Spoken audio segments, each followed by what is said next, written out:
Merci. Dominique Dore. Merci Madame la Présidente. Quelques réflexions et une question à la représentante de la Commission européenne.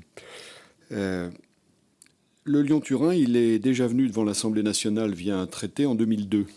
Et comme ça a été rappelé par certains intervenants, à l'époque on nous disait « faut faire le Lyon-Turin parce que le trafic dans marchandises dans les Alpes françaises va tripler. Il coûtera 12 milliards et l'objectif c'est de reporter de la route vers le rail 300 000 camions. Et on fera ça une fois que les lignes existantes seront saturées. » En 2013, le même dossier revient. Le trafic n'a pas augmenté dans les Alpes françaises.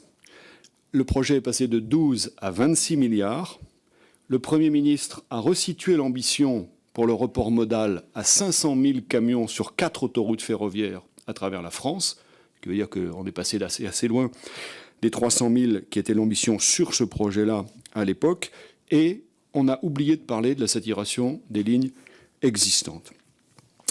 C'est un projet qui va donc, pour la France, coûter au bas mot 15 milliards, peut-être un peu plus si on intègre le contournement de Lyon. Moi, je me pose depuis plusieurs mois maintenant, suite au rapport de la Cour des comptes, beaucoup de questions. La première, et qui est la plus fondamentale, sur l'utilité même du projet, dans la mesure où on s'aperçoit que ce projet, fondé sur des hypothèses en réalité nées dans les années 80, est contrebattu par la vérité 30 ans plus tard.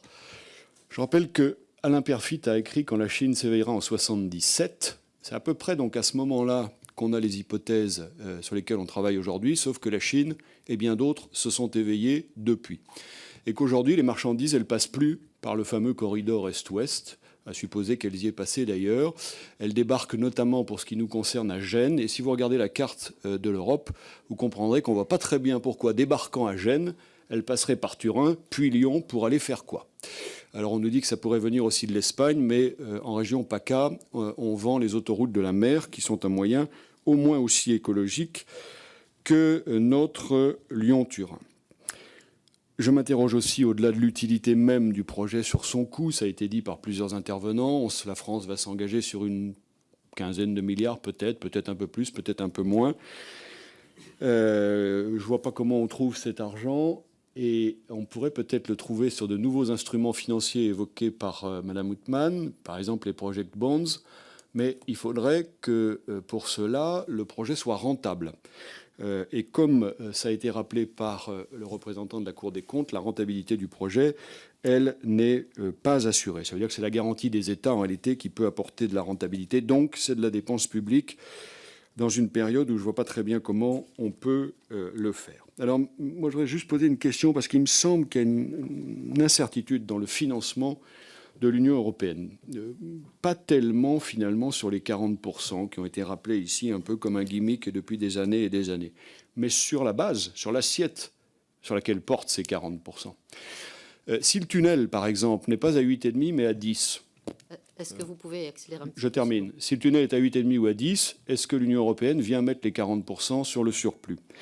Et les 40% de l'Union portent-ils que sur le tunnel ou sur toute la section dite internationale, alors que j'avais cru comprendre que la doctrine de l'Union, c'était de s'arrêter sur des nœuds intermodaux.